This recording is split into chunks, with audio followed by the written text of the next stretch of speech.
tous, bienvenue dans cette 12e vidéo de ma collection de films d'horreur. Dans cette vidéo, je vais vous présenter deux sagas horrifiques qui me tiennent particulièrement à cœur. Nous allons commencer par la première. La saga Evil Dead. Evil Dead, le premier film, celui de Sam Raimi. Un très très beau film d'horreur. Des montagnes russes de l'horreur. Un voyage dans un train fantôme. Franchement, Evil Dead, quand je l'ai vu quand j'étais gamin, j'étais scotché.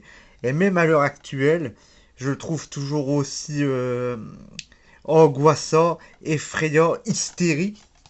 C'est un film d'horreur hystérique. Je l'adore. Je l'adore. Dire que c'est un film, je pense que c'est un film d'étudiant. Le film est excellent, quoi. Tout le déroulement du film, le final, le premier Evil Dead est vraiment un chef-d'œuvre. Sam Raimi a vraiment fait un chef-d'œuvre avec son Evil Dead. Et Bruce Campbell y a fait une très belle interprétation de Ash. Le premier Evil Dead est vraiment un de mes préférés. C'est moi un de mes préférés. Franchement, il est excellent. Sa suite, Evil Dead 2, est plus une sorte de remake qu'une réelle suite. Sam Raimi a pris le postulat de refilmer le début de l'histoire en enlevant la bande de copains et en limitant les personnages à Ash et à sa fiancée.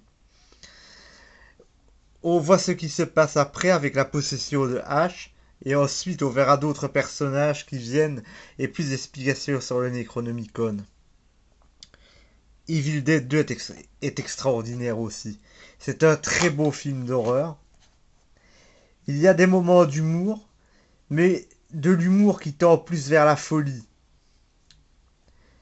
Moi, personnellement, j'ai préféré le premier, qui est plus sérieux, mais le 2 est excellent aussi. Le 2 est excellent aussi. La scène avec la vieille dame dans la cave est particulièrement effrayante et glaçante. Aussi, il y a vraiment de très beaux moments. Cet Evil Dead est excellent. Un très bon Evil Dead. Evil Dead 2 est très beau aussi. Je préfère le premier, mais le 2 est très beau aussi. Ce sont vraiment deux excellents films d'horreur. Et ils sont à conseiller tous les deux. Ce sont des classiques de toute façon. De très bons films. Là, c'est le sujet qui fâche un petit peu. Evil Dead 3, l'armée des ténèbres. C'est un classique aussi. Mais moi je ne l'aime pas du tout. Et je vais expliquer pourquoi. Dans cet épisode, Ash est propulsé dans le Moyen Âge. À l'époque où fut lancée la malédiction du Necronomicon. Et son but c'est de revenir chez lui. C'est une sorte d'élu. Je n'ai pas aimé l'armée des ténèbres pour une seule et simple raison, c'est que c'est devenu un film comique. C'est vraiment devenu une comédie légèrement fantastique, mais qui frise parfois le ridicule. Autant les deux autres avaient des moments bien horrifiques, autant celui-là est ridicule. Est ridicule. La scène avec les mini-haches, le combat contre l'armée de squelettes qu'on croirait sorti du film Simbab.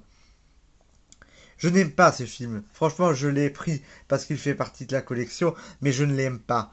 Beaucoup l'aiment bien, mais moi je trouve qu'il est une insulte aux deux premiers films. Sam Raimi aurait pu faire la même chose. Un film s'est passé au Moyen Âge, en faire un film glaçant, un film terrifiant, surtout avec les leaders et tout ça. Et au mieux de ça, il nous sort une comédie.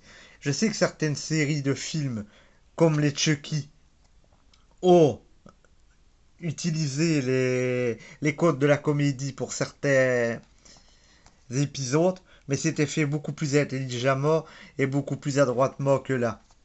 Pour moi, Evil Dead 3, l'Armée des Ténèbres, est un ratage complet. C'est un film que je n'aime vraiment pas et que je n'aimerais jamais. Heureusement, il y a le quatrième qui est le remake d'Evil Dead. Ce film est un chef-d'œuvre du film d'horreur. Il fait peur, encore plus peur que le premier. Il est gore, il est terrible, il est barbare. Il met en place une mythologie déjà abordée dans le premier, mais d'une manière encore plus horrifique, une sorcellerie, une nécromancie. La scène d'ouverture est extraordinaire. Evil Dead, le remake, par Fede Alvarez, est un chef-d'œuvre. Et je n'attends qu'une chose, c'est qu'il fasse des suites. Et qu'il relie même les deux mondes. Donc, l'aventure de l'héroïne Mia avec les aventures de Ash. Et qu'il nous rende en fait un Ash sérieux. Pas le clown qu'on a vu dans Evil Dead 3. Non, le combattant qu'on voyait dans Evil Dead 1 et 2. Vraiment un très beau film. C'est un film génial. Et je vous le recommande. C'est vraiment du 109 dans la série. Evil Dead, le remake. J'attends la suite. La suite, je l'attends. Et que le jour où elle sortira, ce sera un jour magnifique. C'est un must du film d'horreur. Donc, franchement, par ordre de préférence, le remake, le 1, le 2 et celui-là, on peut l'oublier et ne plus en parler. De très beaux films d'horreur. Bon, passons à la suite.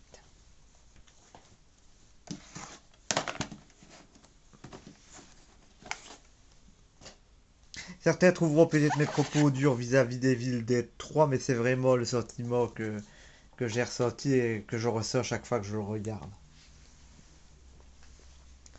La deuxième série de films que je vais vous présenter, la série des Hostels. Voici tout d'abord le premier, Hostel 1. Je sais, je dispose d'une édition qui a un packaging un peu bizarre, qu'on croirait surgi d'un film de serial killer style maniaque. Je sais pas pourquoi, c'est une édition spéciale, je l'ai eu comme ça et je ne l'ai jamais vu, je l'ai jamais plus vu après. Mais enfin, c'est vraiment le film Hostel qui est à l'intérieur. Que dire d'Hostel? Quand j'ai vu ce film la première fois, ça a été une véritable claque. Ce film débute comme un American Pie, une teen comédie américaine, et puis l'horreur se déchaîne. Ce film est excellent. Hostel d'Eli Roth est un véritable chef-d'œuvre. Cette histoire de personnes mises à la disposition de tortionnaires riches et sadiques est magnifique. Le fait que les plus pauvres servent d'objets d'amusement aux plus riches est une belle parabole de ce qui se passe dans le monde actuel et donne un des films d'horreur les plus efficaces que j'ai connus. Hostel est un film qui fait peur. Hostel est un très beau film, un film gore, un film de grande qualité. Je passe à sa suite. Hostel 2. Toujours par Eli Roth. Celui-là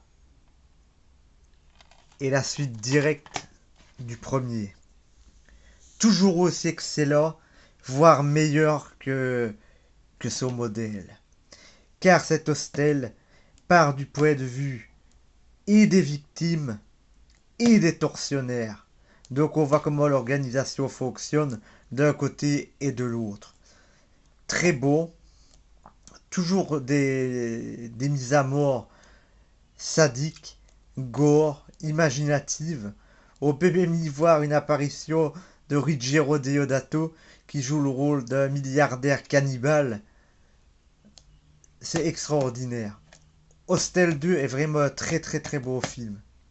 Ces deux-là, ce sont vraiment des chefs-d'œuvre. Maintenant, passons au canard boiteux de la franchise, Hostel 3. Hostel 3 est un petit film qui aurait pu être très intéressant. Le cadre, Las Vegas, une bande d'amis et une autre branche du hunting et du club de chasse élite. Ça aurait pu être une bonne idée que le club de chasse élite ait des établissements un peu partout dans le monde qui proposent des séances de torture différentes, des jeux sadiques différents pour sa richissime clientèle. Tout n'est pas mauvais dans ce film. L'idée du casino version hostel, bien que ça devrait être mieux expliqué. Certes, une des morts, celle avec les cafards, qui n'est pas mauvaise. Mais on est quand même face à un mauvais film. Le final est ridicule. Euh, Déjà rien que la femme qui arrive à transpercer la main de l'ami de son copain avec un tire-bouchon. Avec le tire-bouchon, elle traverse et la main et la table. Mais c'est une X-Men pour pouvoir arriver à faire ça. Le film n'est pas long. Pourtant, il arrive à devenir ennuyeux par moments.